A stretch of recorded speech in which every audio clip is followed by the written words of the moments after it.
So in this video we're going to solve the quadratic equations by factorisation. So we've got x squared minus 2x minus 15 is equal to 0, 6x squared plus 17x minus 14 is equal to 0, and then we've got 2x brackets 4x plus 3 is equal to 9. So writing this out, we've got x squared plus 2x minus 15 is equal to 0. Now we do this thing called product sum factors. So we'll write down product. Now I'm going to put a 1 in front of the x squared because it is 1x squared. For the product we do the 1, the number in front of x squared, times the last term, which is minus 15. So 1 times minus 15 gives you minus 15. And for the sum, all we do is we take the number in front of x. Make sure you take account of the signs, which is minus 2. For the factors, we need two numbers, which when we multiply together we get minus 15, and the sum is minus 2. With a bit of trial and improvement, you might come up with minus 5 and 3. Let's just check that. The product, P, will be minus 5 times 3, which gives me minus 15. And if we add those same two numbers, minus 5 plus 3, we get minus 2. So we've got agreement with everything, and therefore this is the correct answer. So we need to get the signs right and the number right before we proceed any further. Right, take our quadratic, we've got x squared. Now we split the middle term up into minus 5x plus 3x. By the way, it doesn't matter which way around we write these two. And in doing that, we haven't changed the middle term because we've got minus 5x plus 3x, which makes minus 2x. Bring down the minus 15 as well, and it's equal to 0. Now what we do is you group the first two terms only, and take out the highest common factor, which is just an x, and you're going to be left with x minus 5. Bring down the plus sign here. Look for the group the next two terms together. Look for the highest common factor, which is a 3, and in brackets you're going to have x minus 5 is equal to 0.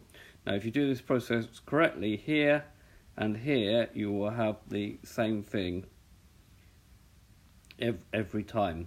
This now comes out as a common factor, so x minus 5, and you're going to be left with x plus 3 is equal to 0. Now you say either x minus 5 is equal to 0, which gives you x is 5, or x plus 3 is equal to 0, which gives you x is equal to minus 3. Okay, so now we have our two solutions. Part B, you've got 6x squared plus 17x minus 14 is equal to 0. This is probably more important to use the product sum factors method. So the product will be 6 times minus 14. Take into account the signs, please, which gives you minus 84. And the sum will be 17.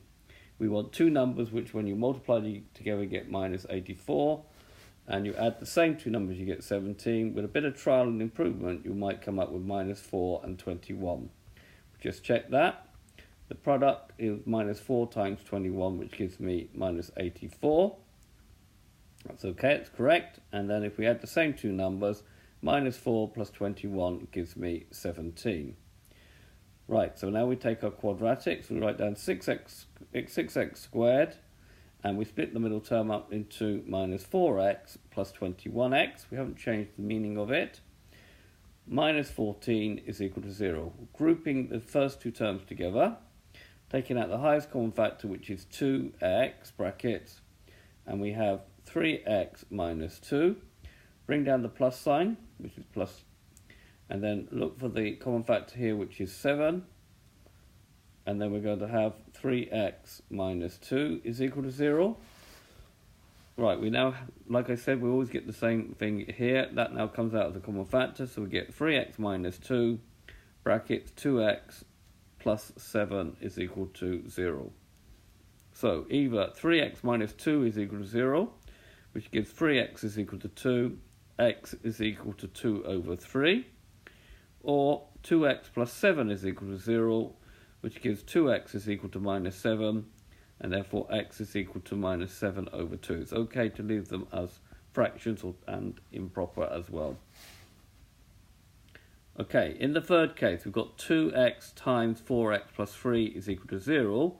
What we need to do is change this into a quadratic in the format ax squared plus bx plus c is equal to 0. So expanding the bracket, 2x times 4x gives me 8x squared. 2x times 3x gives me 6x, and that's still equal to 9. Subtracting 9 from both sides, we're going to end up with 8x squared plus 6x minus 9 is equal to 0. Right, now we do the products on factors, so it's 8 times minus 9, which gives me minus 72. 8 times minus 9. The sum will be 6. Two numbers whose product is minus 72, whose sum is 6. That's going to give me factors of minus 6 and 12. Check. Minus 6 times 12 gives me minus 72. That's okay. And then minus 6 plus 12 gives me positive 6. So that works out okay. So we've got 8x squared, splitting the middle term up into minus 6x plus 12x minus 9 is equal to 0. Group the first two terms together, take out the highest common factor, which is 2x, and we're left with 4x minus 3. Bring down the plus sign, and then group the next two terms together, take out the highest common factor, which is 3, and we're going to be left with 4x minus 3 is equal to 0. This now comes out as a common factor, so we're going to have 4x minus 3 times 2x plus 3 is equal to 0. So either 4x minus 3 is equal to 0, which gives 4x is equal to 3, x is equal to 3 over 4, or 2x plus 3 is equal to 0, 2x is equal to minus 3, x is equal to minus 3 over 2. So again, we've got the two solutions. It's okay to leave them as fractions and improper. So this has been a video to show you how to solve quadratics using factorisation. I hope you've understood, and I thank you very much for watching.